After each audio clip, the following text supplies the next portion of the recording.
Inclusive, eu queria saber até hoje onde foram parar os 4 milhões de reais que o dono da empresa Torres sacou às vésperas do segundo turno da eleição para prefeito de Aracaju de 2016. Mas para corrupto, estuprador, traficante, latrocida e homicida, no mínimo prisão perpétua. Um canalha, e Belivaldo sabe quem é esse canalha, e esse canalha sabe que eu estou me referindo a ele, fez uma falsa representação contra mim. Na verdade, ele me acusou de cometer peculato, me acusou de desviar imposto sindical, e pode se preparar, canalha, que você vai responder pelos seus crimes.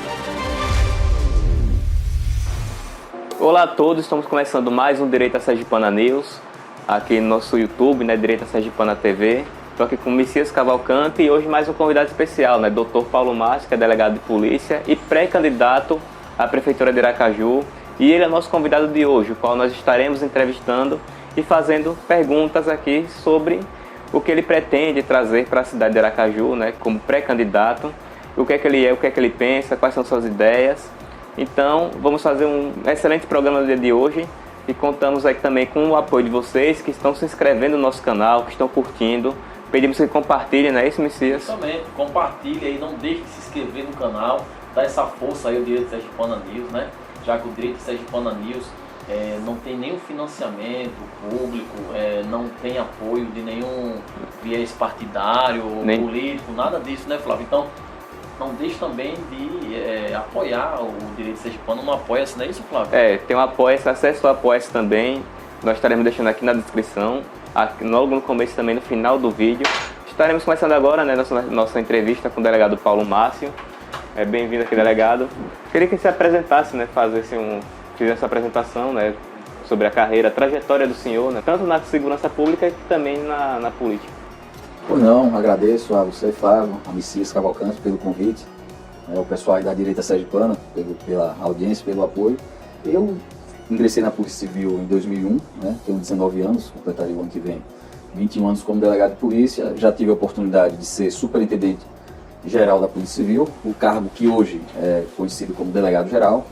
Também tive uma passagem como corregedor da Polícia Civil, atuei em várias delegacias do interior, algumas delegacias metropolitanas da Grande Aracaju. Também exerci por 2 oportunidades, ocupei a presidência da nossa associação dos delegados, a DEPOL, juntamente com o Sindepol, que temos uma só diretoria. Claro, tivemos um início de carreira política, melhor dizendo, de militância política, como quase todos os jovens da minha época, ligados a partidos de esquerda, a ideologia de esquerda, com os quais nós rompemos em 2009 e desde então que vemos nos posicionando sempre, defendendo temas mais liberais na área política, como questões mais conservadoras na área de costumes, mas como candidatura, como experiência política mesmo, é a minha primeira candidatura em 2018. Estava filiado ao Democratas, ensaiei uma candidatura para deputado federal, mas em razão de algumas questões pessoais e também conjunturais, acabei não me lançando e desde 2019, aproximadamente no mês de setembro, que eu venho me manifestando o interesse em concorrer à Prefeitura de Aracaju e em janeiro de 2020 eu me filiei ao Partido Democracia Cristã, o nosso DC, já com o compromisso da direção do partido, da executiva estadual e da executiva municipal, de obter a legenda e lançar meu nome à disputa pela Prefeitura Municipal de Aracaju. Já são praticamente 11 meses de esforço, de luta, de contato, de diálogo para viabilizar a nossa candidatura e creio que chegamos agora às vésperas da eleição, atingindo, cumprindo, como se diz na linguagem empresarial, aquelas metas a que nós nos propusemos. Hoje, nossa pré-candidatura é uma realidade, é uma candidatura que, apesar das dificuldades estruturais, da falta de recursos, mas é uma candidatura presente, visível, consolidada. Já temos como vice uma companheira do próprio partido, que é a missionária Simone Vieira, e vamos aí enfrentar os grandes tubarões. E esses 2 blocos aí que se formaram, essas 2 alianças de centro-esquerda, ou melhor, uma aliança de esquerda, capitaneada por Edivaldo Nogueira, e uma aliança de centro-esquerda, que tem à frente a candidata do Cidadania, apoiada pelo senador Alessandro Vieira, que foi uma decepção para o eleitorado sergipano. Em relação ainda a essa sua construção da candidatura, o que levou o senhor a decidir ser candidato à Prefeitura de Aracaju? Que o senhor disse que nunca foi político, no caso, sempre atuou na área da segurança pública, né? Como foi essa transição para entrar na política? Então, eu tinha como eu falei, até 2009, eu militei, mas tinha uma atuação mais discreta nos bastidores da política. Eu fui filiado ao PT, eu fui o coordenador de segurança pública do então candidato ao governo do estado, Marcelo Deda, em 2006. Em razão disso, o coordenador geral, vocês conhecem, foi o secretário, Nilson Lima, e o próprio governador Marcelo Deda, né, me indicaram para a superintendência, e eu acabei me afastando do partido em 2009 e rompendo com aquela, em razão de alguns desapontamentos e em razão de algumas divergências que eu vi como irreversíveis e profundas, mas a vontade de me candidatar a um cargo eletivo vinha daquela época. O que houve, na verdade, foi uma prorrogação, não por minha parte, não por vontade própria, mas de acordo em razão das circunstâncias. Agora, respondendo objetivamente, eu diria que no atual cenário, o que me leva a ser candidato a prefeito de Aracaju? Duas razões. A primeira é de ordem objetiva. Esse grupo que hoje se encontra à frente da prefeitura de Aracaju já está há 20 anos no poder, né? Parte dele alçou, né, o poder estadual com o próprio Marcelo Deda, que acabou legando aí, deixando de herança de mão beijada para Jackson Barreto, né, em razão da sua morte precoce, e depois Belivaldo, talvez pela falta de opção em 2020. Mas na minha avaliação, e é uma avaliação aí do aspecto objetivo, esse projeto de poder já se exauriu. Não tem mais o que oferecer.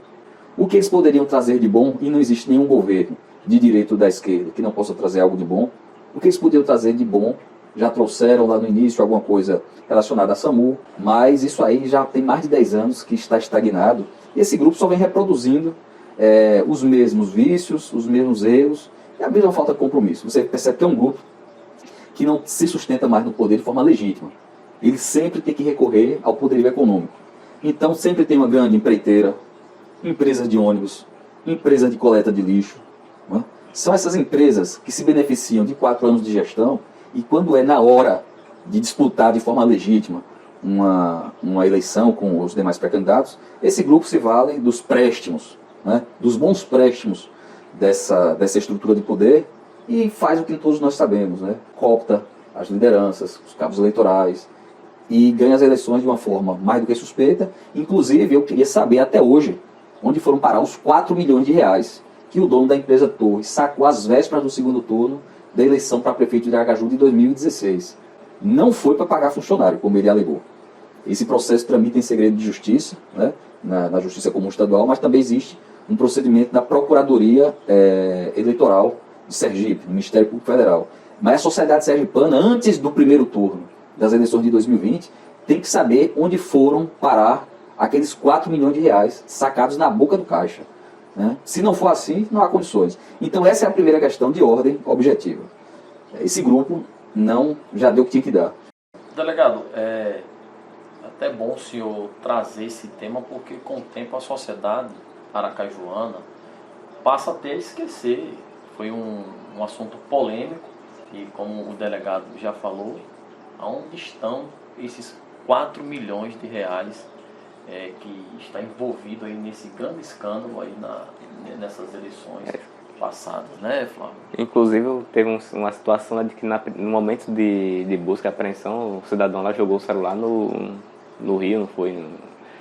Na época, né, do presidente da empresa Torre, né? Exatamente, foi o que levou ao pedido de prisão por obstrução à justiça, né? Ele foi preso à época, e foi depois da prisão desse cidadão que nós tivemos aqui uma verdadeira, digamos assim, reviravolta na atuação da Polícia Civil, que desde então parece estar algemada. A polícia, enquanto os empresários bandidos, em conluio com políticos igualmente bandidos, continuam aí fazendo seus esquemas, lesando o erário, enriquecendo ilicitamente e condenando Aracaju ao atraso.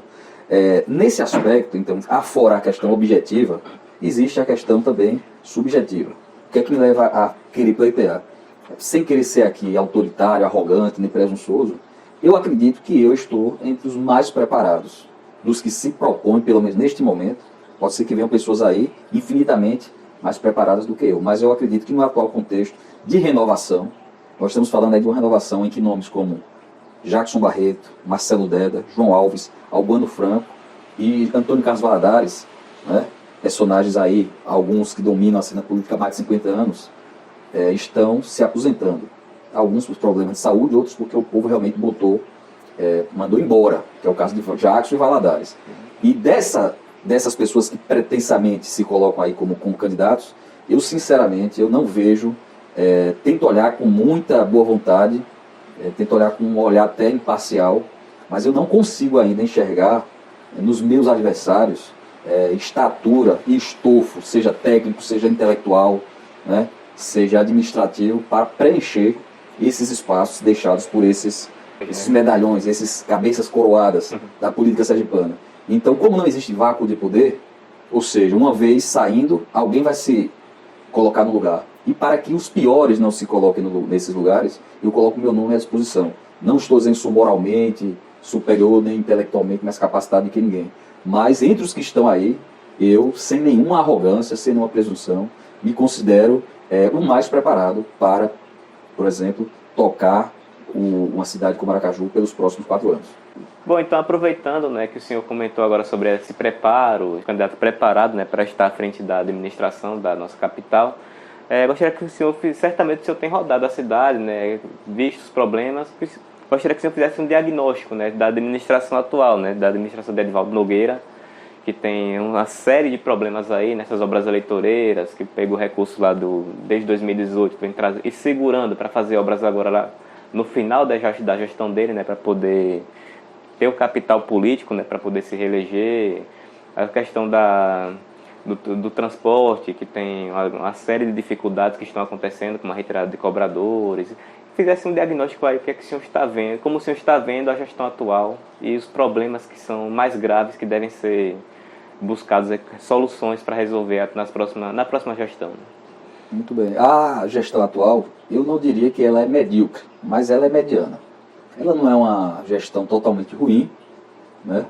Se fosse, Edivaldo não estaria no 3º mandato, mas ela é uma gestão que está muito aquém das nossas necessidades, né? Das nossas potencialidades e, sobretudo, daquilo que os aracajuanos precisam. Então, por exemplo, Edivaldo Nogueira e o grupo dele prometeram fazer a licitação de transporte público em 2000, quando disputaram a prefeitura, ali à época, Marcelo Deda, disputando com Valadares, Pai, Almeida Lima. Então, se Edivaldo Nogueira, ele faz uma administração mediana, ele não resolve os problemas da forma devida, por exemplo, ele faz paliativos. A gente tem um problema grave em Aracaju, em relação da nossa própria geologia, dos nossos aquíferos, né? E talvez da nossa altitude. Não está abaixo do mar, senão a gente já estava submerso. Algumas pessoas dizem que Aracaju fica abaixo do mar, não, Aracaju ela está ligeiramente acima do nível do mar. Mas por conta disso tudo, muitos rios desaguando no litoral curto, os aquíferos e a própria geomorfologia, nós temos, e a ocupação irregular do solo, que aí é o problema da administração. Aracaju hoje tem um problema terrível de alagamento, de cheias, né? E o prefeito Edivaldo Nogueira não enfrenta de forma satisfatória isso. Existe um projeto de macrodrenagem que foi aprovado em 2010. Está lá dormitando nos escaninhos lá de Edivaldo, de Nitinho, na Assembleia Legislativa. Não é colocado em prática. Alega-se sempre que é muito caro. Sim, muito caro, mas alguém tem que começar. Alguém tem que dar início, porque o povo da Jabotiana não quer saber se é muito caro ou pouco caro. O que eles querem saber é que a prefeitura autorizou a ocupação daquele solo ali, com a construção de condomínios. O que é que a prefeitura deveria ter feito ali? Através da EMURB. Não autorizava a construção dos condomínios, até fazer a macrodrenagem. Mas o que ocorre? Você tinha uma população inicial de pouco mais de 10 mil habitantes, eu estou aqui falando por alto. De repente você tem uma explosão imobiliária. O que é que acontece? Os canais, né? Os canais originais já não têm capacidade de suportar tamanha demanda das águas. Então é preciso você fazer um redimensionamento de toda a tubulação. Isso é caro, mas tem que ser feito. A drenagem do Poxim, né? A limpeza do canal do Poxim, a questão por causa do assoreamento. Isso tudo custa mais de 60 milhões de reais. Mas você tem que começar, seja na Jabotiana, seja na zona de expansão, onde você não consegue lançar mais nenhum empreendimento. Você sabe que na zona de expansão, como o próprio nome diz, é o único lugar que você tem condições de se expandir, mas o Ministério Público, a Justiça Federal, né, e os órgãos ambientais não autorizam, porque você não tem um projeto de saneamento básico com a macrodrenagem. Então, assim, na parte do transporte público, 3 empresas hoje favorecidas aí por um contrato emergencial que já dura 20 anos. É claro que não é o mesmo contrato. Algumas, inclusive, já faliram, mas outras vêm e você nunca consegue fazer. E Aracaju, me desculpe, você não tem mais que discutir só a questão da licitação dos ônibus. Porque a gente já precisa aqui em Aracaju de um novo sistema de transporte de alta capacidade. E aí não adianta ficar falando em guerrinha de BRT com VLT. Você tem que ter responsabilidade. Se o BRT não for adequado, porque o BRT ele é muito invasivo, ele disputa as vias com os veículos, com os ônibus. Você tem sim a possibilidade do VLT, que foi muito mal trabalhado na campanha de Valadares, em 2012, Valadares Filho, e acabou sendo até estigmatizado, mas é sim uma alternativa interessante. Não é? O veículo leve sobre trilhos para você ter um transporte de alta capacidade, ou seja, transportar a maior quantidade possível de passageiros, num menor espaço possível, com pontualidade. Você, por exemplo, ligar o Rosa Elze à zona de expansão, como ligar o centro por exemplo, a região lá de Socorro, né?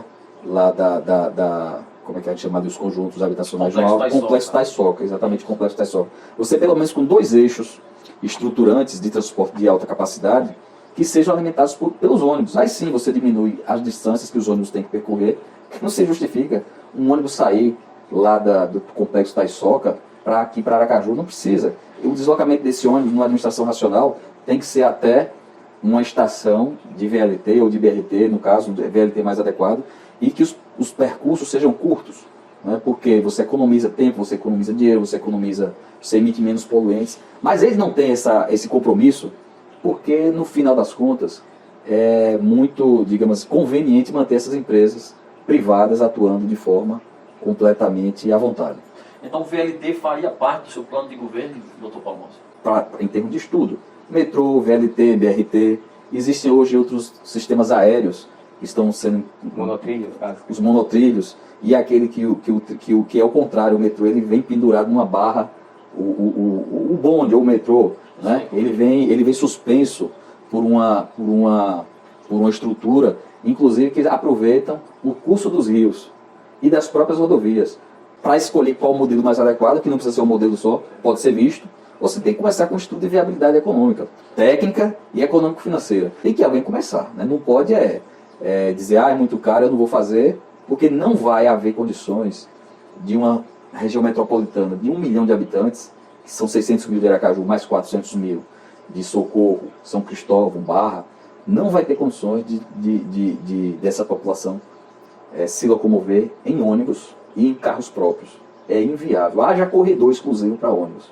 Ou seja, o que a gente tem enxergado é que está engessado por essa questão do transporte público só focado em ônibus. Existem alternativas, mas tem que ter atitude do gestor. Existe alternativa que ela é tão benéfica para a própria mobilidade como para a atividade econômica. Por exemplo, Aracaju é uma cidade cortada por rios navegáveis. Então, Aracaju já tem estudos comprovando a viabilidade de você ter o transporte fluvial vindo desde Santo Amaro, das Brotas até Aracaju. Então não estaria restrito só a Barra, Aracaju, Socorro e São Cristóvão. Você teria condições de vir. Mas veja, é como alternativa. Porque o que é importante numa região metropolitana é você utilizar todos os modais possíveis. Então, desde a bicicleta, pelas ciclovias, até o metrô, quando tem condições de ter metrô.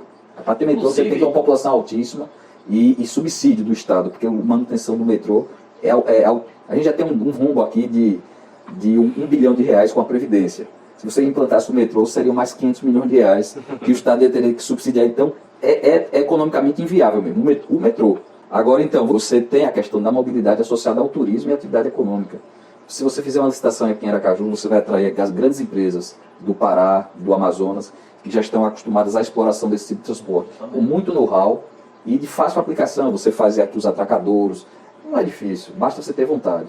Você pode aproveitar as linhas férreas para você implantar, não o VLT necessariamente, mas corredores de bonde, porque o bonde também é um modal de baixo impacto, já que ele é feito com a locomoção, é feita através a sustentação dele com energia elétrica, e você, claro, é outro tipo de passageiro, não é o passageiro que vai para o trabalho apressado, para chegar às 7 horas. é outro tipo de transporte, mas veja, tudo isso como alternativas que se conjuguem e façam parte de um sistema de transporte. O problema é que ninguém quer discutir isso. As pessoas ficam com uma discussão muito limitada. Olha, fulano roubou muito, fulano roubou pouco. Aí pega uma pessoa para dizer que roubou, aí bota outro para dizer que roubou pouco. É mais ou menos assim, olha. Nessa eleição você assim, tem duas personalidades importantes nessa eleição. Uma é para ficar dizendo ladrão, ladrão, ladrão. E a outra para dizer nem tanto, nem tanto, nem tanto. Não há provas. Então essa discussão é absolutamente inócua. Tem que ser uma discussão acessória, porque combate à corrupção tem que estar no DNA do candidato. Na verdade, candidato desonesto devia no Brasil, já que a Constituição não permite, mas quem sabe uma futura Assembleia Nacional Constituinte introduzir pelo menos a prisão perpétua. Já que falar sobre pena de morte é muito complicado, mas para corrupto, estuprador, traficante, latrocida e homicida, no mínimo prisão perpétua. Dentro desse contexto, delegado Paulo Márcio, em relação à segurança pública, como se vê a atuação da Guarda Municipal aqui de Aracaju e como, na visão do senhor como pré-candidato, como poderia melhorar a atuação em termos de estrutura, de ações voltadas para melhorar a segurança dos aracajuanos? Esse tema ele é muito importante e ao mesmo tempo muito polêmico, porque como a Constituição ela limitou o papel dos municípios no âmbito da segurança pública, porque praticamente o que é que a Constituição diz? Que os municípios poderão, né, constituir ou criar guardas municipais para atuar na defesa, na preservação dos bens, serviços, né, equipamentos públicos. Basicamente isso. Então os prefeitos se escondem atrás disso e os que têm condições de criar, os que criam guardas municipais, deixam a guarda municipal assim, com um papel completamente coadjuvante. Quando a guarda poderia ter uma atuação quase no mesmo nível, ou talvez no mesmo nível, das polícias civil e militar. Né? Sair desse papel de coadjuvante e assumir o papel de protagonista desse papel. Então, por exemplo, uma coisa que a gente tem que rever, principalmente numa capital como Aracaju, 600 mil habitantes, é a proteção dos guardiões. Os equipamentos que eles usam de defesa, né? Defesa deles e da sociedade. O armamento obsoleto. A primeira coisa que a gente tinha que fazer era melhorar que esses homens tivessem pelo menos direito aí a portar pistolas .40 cedidas pelo município. O poder público tem condições de fazer uma concorrência, né, nacional e atrair com melhor preço e qualidade. Então, mais a atuação da Guarda Municipal, por exemplo, as praças de Aracaju estão abandonadas. Eu digo isso porque os terminais estão abandonados. A Guarda Municipal ela não deve atuar somente na região centro-sul de Aracaju. Ele veja que tem bairros de Aracaju que, infelizmente, não se vê a Guarda Municipal. Não se vê a Guarda Municipal. O concurso da Guarda Municipal, se eu não me engano, foi em 2010. Eu percebi que no governo do João Alves, do prefeito João Alves, a Guarda Municipal era mais atuante. Ela atuava mais, se equipou, né, foi mais valorizada. E eu vi na gestão do prefeito Edvaldo Nogueira, infelizmente, a Guarda regrediu. Não vemos tanta atuação da Guarda Municipal. Colocar a Guarda Municipal mais para, como o senhor citou, cuidar do patrimônio. E qual é o nosso maior patrimônio? A nossa vida. Tem a Lei 13.022 que disciplinou o artigo 8º da Constituição. E a Guarda Municipal já tem poder de polícia, mas ela disciplinou esses 8º. Então, o Guarda Municipal ele pode prender, pode abordar, conduzir a delegacia e melhorar a segurança pública dos munícipes.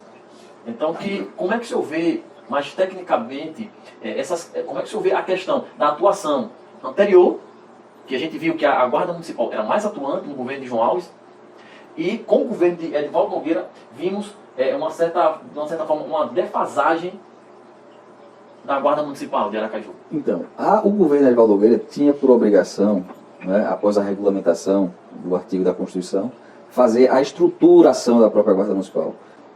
Então, além dos planos de cargos, né, e salários, das carreiras dos guardiões, é necessário, por exemplo, você criar um projeto de lei com uma estrutura moderna, uma estrutura organizacional da própria Guarda Municipal, para que ela, mesmo não tendo, digamos assim, a nomenclatura de polícia, mas que ela possa, aos poucos, começar a ter uma organização semelhante às agências policiais, como a própria Polícia Civil e a Polícia Militar. Porque eu tenho absoluta convicção de que o futuro da segurança pública passa por mudanças profundas, inclusive transformando as guardas municipais em futuras polícias municipais. O que nos aproxima do modelo norte-americano, que é o modelo que hoje eu defendo. Mas aqui em Aracaju, o que pode ser feito agora, por exemplo, eu fui fazer uma reunião semana passada no bairro Siqueira Campos. Na hora que eu cheguei lá, tinha acabado de ocorrer um homicídio na Praça do Siqueira. Quer dizer, a principal reclamação, a principal, digamos assim, preocupação dessa reunião foi sobre violência no bairro Siqueira Campos e o abandono daquela praça. Então, a violência, prevenção primária da violência, através de intervenção urbanística, iluminação pública, não é? Revitalização das praças. Agora, não basta você gastar R$1 milhão numa praça e depois deixar largada, porque com um ano está deteriorada. Uma praça tem que ter equipamentos de lazer, equipamentos de esporte e o incentivo a atividades culturais. Mas quem tem que dar a segurança nessas praças do município? A Guarda Municipal. Você fazer da praça um espaço vivo, em que idosos, crianças, e as próprias famílias ocupem as praças, tenham opções de lazer, com segurança, né, e com os equipamentos que o poder público tem que oferecer. Eu acho que uma mudança de paradigma em relação às guardas municipais e a valorização dos seus próprios comandos, que hoje, né, as guardas já são geridas, já são administradas pelos próprios guardas de carreira. Então é possível fazer isso. Agora, antes de mais nada, vocês têm que criar uma estrutura organizacional. Agora, mudando de assunto, né, vamos falar um pouco agora também da saúde, né, só que de uma forma diferente. Aproveitando nessa questão do período de pandemia, em que Aracaju ficou 5 meses trancada, a gente também fala de economia, né, porque uma coisa vai acabar ligando a outra. E nosso estado, né, a gente está vendo agora as consequências, né, desse período que o estado passou fechado, um aumento de preço nos supermercados, principalmente preço de alimentos, e também o fechamento de lojas no comércio, lojas de shoppings que fecharam porque não aguentaram, durante esse período, ficar tanto tempo fechadas e sem ter como o recurso para poder pagar seus funcionários, etc. Bom, então, dentro desse contexto, como o senhor vê a atuação da Prefeitura de Aracaju durante esse período de pandemia e o que o senhor faria diferente, né? E se faria diferente, o que faria diferente se fosse o senhor o prefeito da cidade no lugar de Edivaldo Nogueira, durante esse período de pandemia que nós estamos vivendo? Especificamente na área de saúde, eu acredito que a atitude, digamos, o comportamento da Prefeitura foi o mais absurdo e lamentável possível. Na verdade foi uma grande omissão. Se não fossem os recursos federais, né, que repassados para o governo do estado, bem como a ajuda logística, até para a compra de respiradores e leitos de UTI, porque primeiro embarcaram na aventura do Nordeste Independente, que eu chamo o consórcio de estados, liderados por Rui Costa e Flávio Dino do Maranhão, que querem ser os novos imperadores do Nordeste. O governo embarcou nessa aventura, o governo estadual embarcou nessa aventura maluca, e se não fosse, digamos assim, a ajuda financeira e logística do governo federal, Sergipe teria saído muito mal no combate à pandemia. Agora, a Prefeitura de Aracaju, a gente só tem a lamentar, porque a única ação da Prefeitura de Aracaju, além de gastar R$4 milhões em publicidade, para dizer que estava fazendo uma campanha de combate à pandemia, gastaram R$8 milhões na construção de um hospital de campanha que não tinha leito de UTI. E que agora continua montado a um custo de R$543 mil por mês, quando já não há necessidade. Até Nossa Senhora de Socorro eu acho que já desmontou. Então, assim, você observa que são R$18.100 por dia, que é o faturamento da empresa Tel Santana Empreendimentos para a manutenção desse hospital. Além desse custo, existe todo outro custo de infraestrutura, que já chegou a R$8 milhões no espaço de 6 meses. Então, assim, uma prefeitura completamente omissa, uma prefeitura que se aproveitou de um estado de calamidade para, na minha visão, beneficiar. Eu não estou dizendo que houve desvio de recursos, eu não estou dizendo que a empresa de Tel Santana dilapidou o patrimônio, eu estou dizendo que a Prefeitura de Aracaju aproveitou uma situação de crise para entregar um contrato milionário a uma pessoa que atua na área de shows e eventos, que não sabe absolutamente nada sobre administração hospitalar e construção de estrutura hospitalar.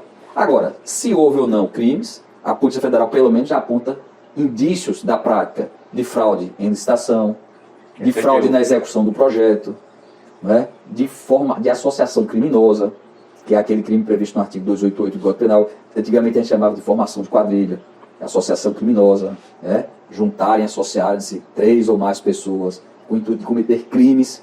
Isso tudo aí já faz parte do inquérito. São os crimes que inicialmente a Polícia Federal entende terem sido praticados, né? Além, claro, da própria apropriação ou da própria, digamos assim, do próprio desvio de recursos públicos. Então, essa é uma atitude lamentável, oportunista, pouco se importando com a vida e a saúde das pessoas. Mais uma atuação, como sempre, visando a beneficiar os amigos da administração pública municipal.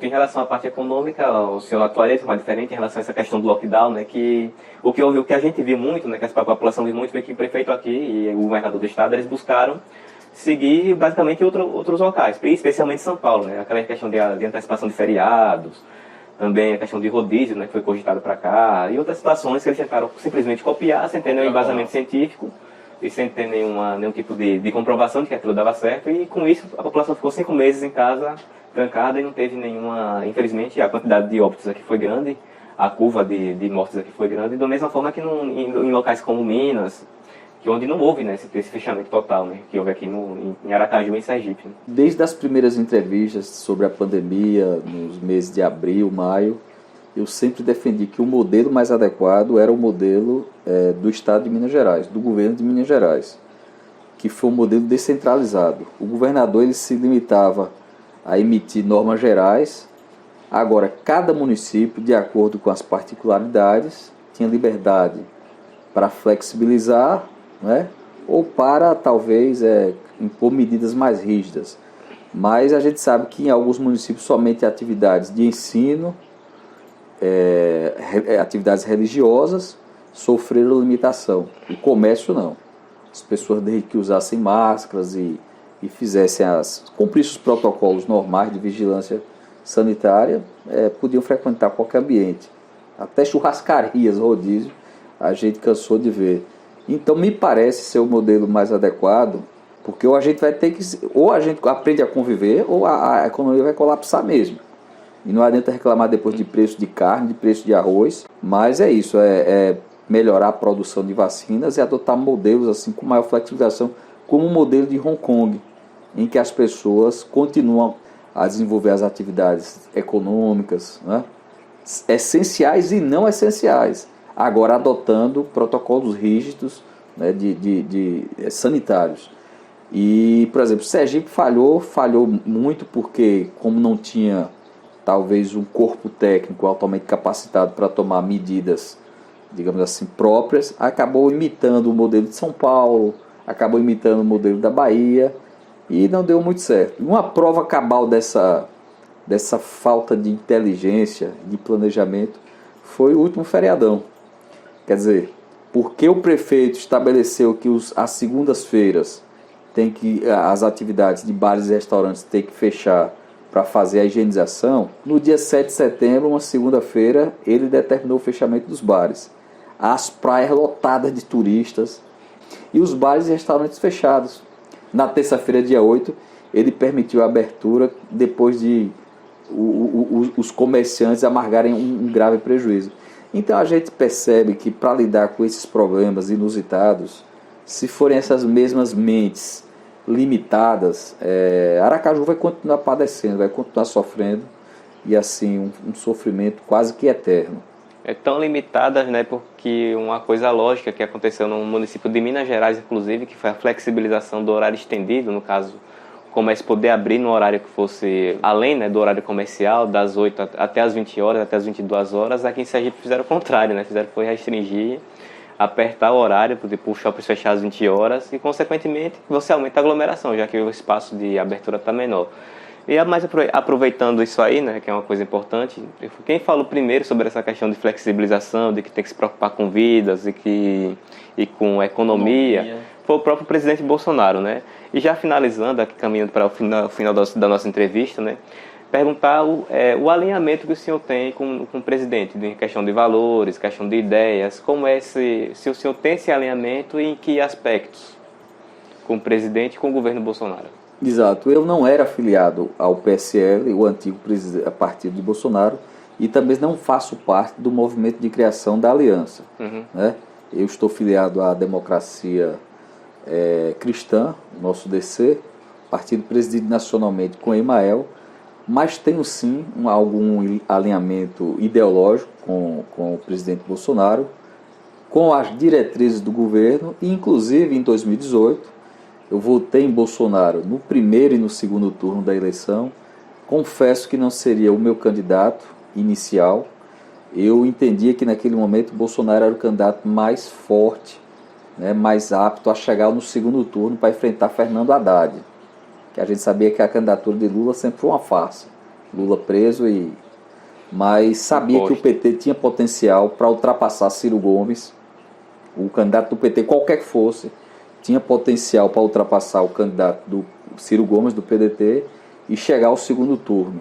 E achava que, no primeiro momento, eu apoiava Geraldo Alckmin. Mas no início da campanha de Geraldo Alckmin pipocaram escândalos de corrupção envolvendo Marconi Perillo, o governador de Goiás, o governador do Paraná, que é o Beto Richa. E assim, aquilo me levou a repensar e, por incrível que pareça, o que me fez antecipar o voto do segundo turno já para o primeiro e escrever sobre isso. Eu escrevi à época, está nas minhas redes sociais, as razões pelas quais votarei em Bolsonaro já no primeiro turno. Foi mais ou menos esse o título. Foi após a facada em Juiz de Fora que eu percebi que, independentemente de tese do lobo solitário ou da associação, né, da formação de um grupo ali que financiou o Adélio, eu sabia que a esquerda estava disposta a tudo. No primeiro momento eu pensei que poderia ser realmente um lobo solitário.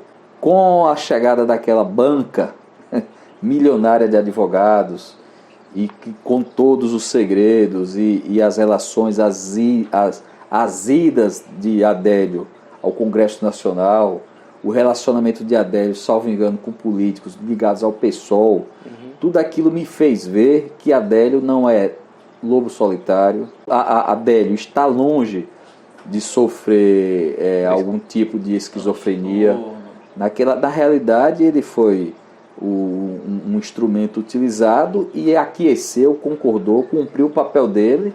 E é claro, como toda máfia, a omertá, o silêncio impera. Ele não vai delatar quem financiou, como também as pessoas que pagam os advogados dele não vão dizer de que forma. Então, partiram para a tese da inimputabilidade, né? Ou seja, de que ele não tinha noção do que estava fazendo, porque é um inimputável, para que ao invés de uma condenação, né, sofra uma restrição, uma medida de segurança, e daqui a alguns dias, com a autorização de um juiz e um psiquiatra com laudo favorável, ele volte às ruas. E tem esse alinhamento com o Bolsonaro, por isso que quando algumas pessoas questionam alguns aspectos da emenda, por exemplo, da emenda da PEC da Previdência, eu disse, olha, quando eu votei no governo Bolsonaro, no candidato Bolsonaro, sabia que ia ser um governo de postura mais liberal em relação à economia. Sabia que passava pela agenda do eventual governo de Bolsonaro reforma da Previdência, reforma administrativa, reforma política.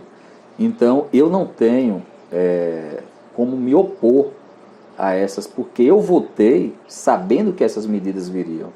Então, em relação a questões como estabilidade do servidor público, como questão do aumento da alíquota de contribuição ou da própria idade, eu, de antemão, eu me coloquei favorável àquelas questões. Então, não tenho como dizer hoje que sou contrário por uma mera conveniência. Não, eu assumo as minhas responsabilidades. Agora, do mesmo jeito que eu assumo esses desgastes, porque é desgastante para quem faz, você tem a necessidade. Por isso que muitos governantes não fazem as reformas, porque é melhor administrar empurrando com a barriga, de forma populista, e no momento da eleição chegar e, claro, conseguir os votos.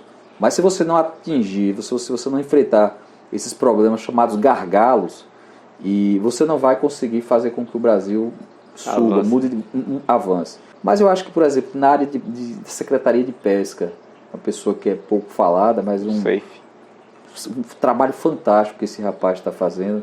Vem visitar Aracaju em breve, vai visitar o terminal pesqueiro, vou fazer questão de ir lá cumprimentá-lo, que ele é um grande amigo de um empreendedor aqui na área de pescado, que é o Humberto Eng, um amigo, apoiador, inclusive, do nosso projeto. E o Humberto Eng é uma espécie de consultor mesmo. Eles têm uma história semelhante na pesca, né? Começaram cedo com a família. E assim, eu acho que o ministro da Infraestrutura está fazendo um trabalho primoroso.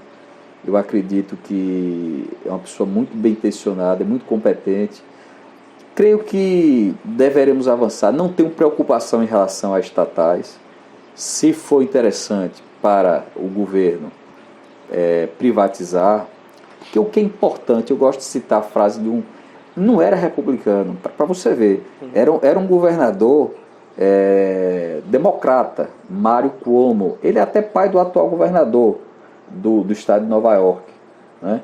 Mas o que Mário Cuomo dizia, já faleceu até uns 3 anos, e ele dizia que não importa, para o Estado, o poder público não tem a obrigação de prestar o serviço público. Ele tem o dever de fazer que esse serviço seja prestado. Então não importa se você, não importa se você presta o serviço público diretamente ou através de uma empresa privada, de uma terceirizada. O que importa é que aquele serviço chegue à população, que seja universalizado. Então, por exemplo, banco, se você tem como empresas privadas competirem na área da economia, financiando imóveis, financiando projetos de empreendimentos, não tem necessidade de que bancos oficiais estejam atuando. Eu não tenho necessidade de ter uma Petrobras pagando gasolina de mais de R$5. O que eu quero pagar é gasolina de R$2, de R$1,80 no máximo, e que eu tenha uma rede de concorrentes, desde a extração do petróleo, passando pelo refinamento do produto e a oferta da gasolina na bomba. Então esse negócio de a Petrobras é nossa, é bacana, lá no tempo de Getúlio Vargas. Hoje o que a gente precisa é ter acesso aos serviços, né?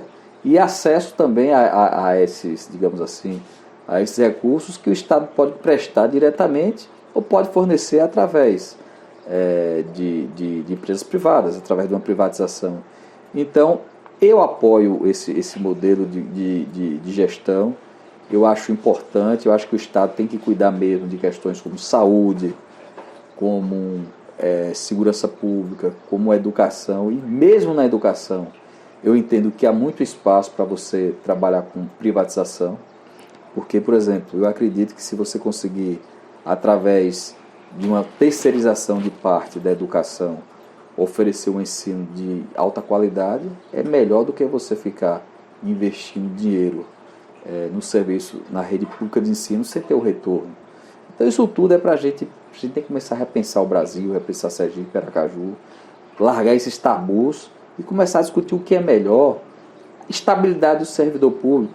Eu sou servidor público, mas eu não me importo se acabar com a estabilidade do servidor público, inclusive me atingindo pessoalmente, porque eu me garanto no que eu faço. Tema muito polêmico. Eu me garanto no que eu faço. Eu não tenho preocupação nenhuma com o fim da estabilidade do servidor público. Eu sou delegado de polícia. Se quiser fazer por ano uma avaliação de desempenho, pode fazer por biênio, por triênio. Eu não tenho preocupação nenhuma. Se me colocarem para a rua por perseguição, eu vou lutar na justiça.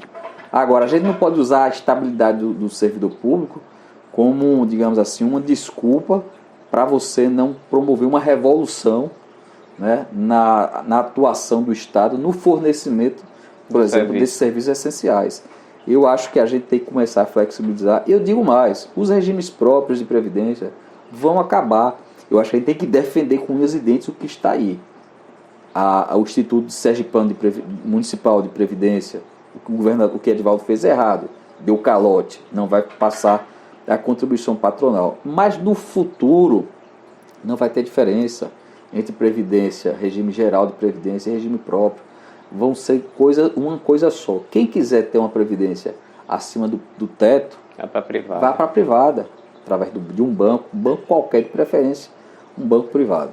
Delegado, rapidamente, tocando mais uma vez nessa questão de estabilidade do servidor público, como o senhor é um servidor público, assim como eu, agora envolvido na política, qual a sua visão em relação que eles podem utilizar essa questão da estabilidade do servidor público para perseguições política?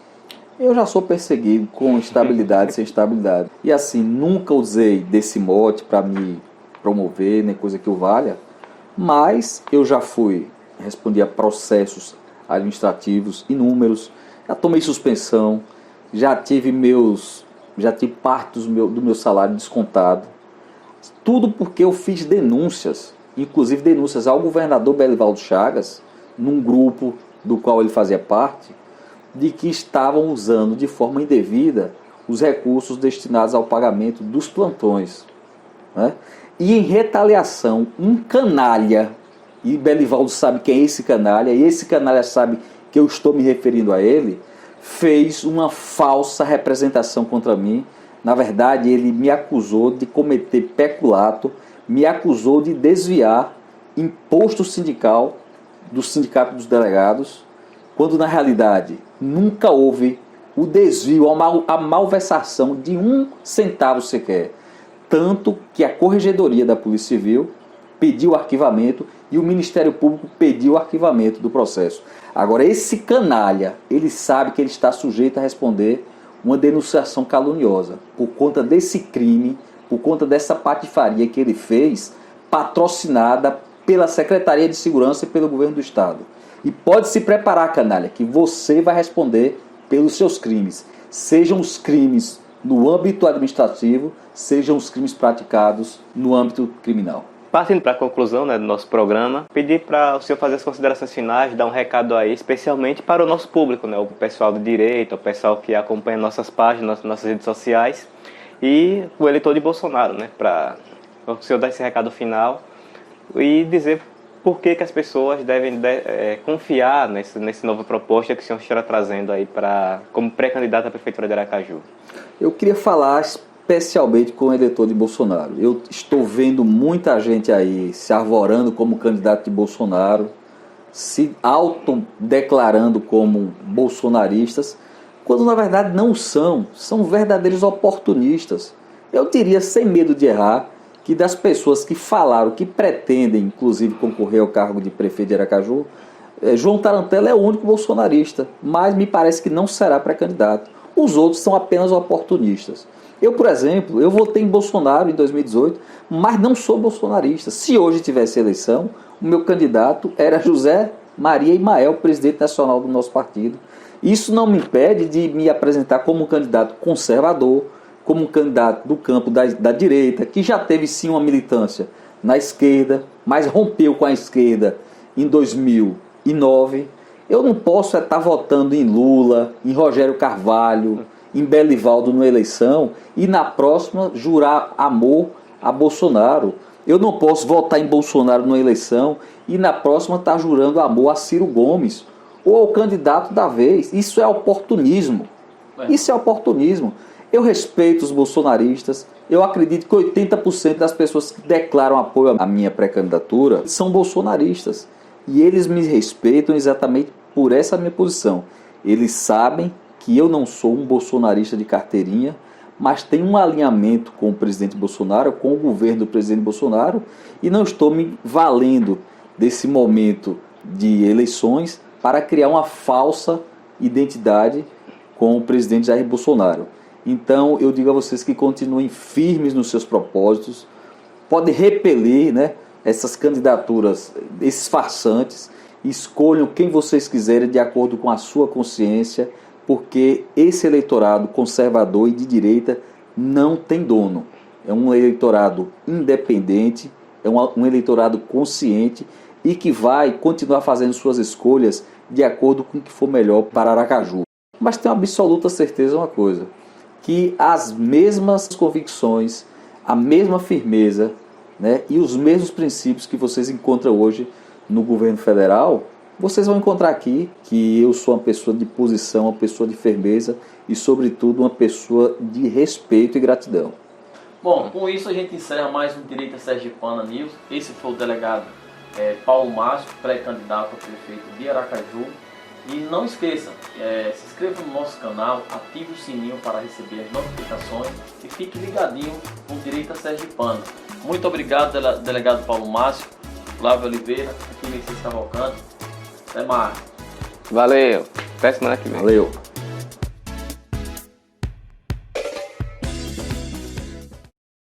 Sejam infrações criminais ou administrativas. Puta merda. Na hora que ele tá segurando um minuto pra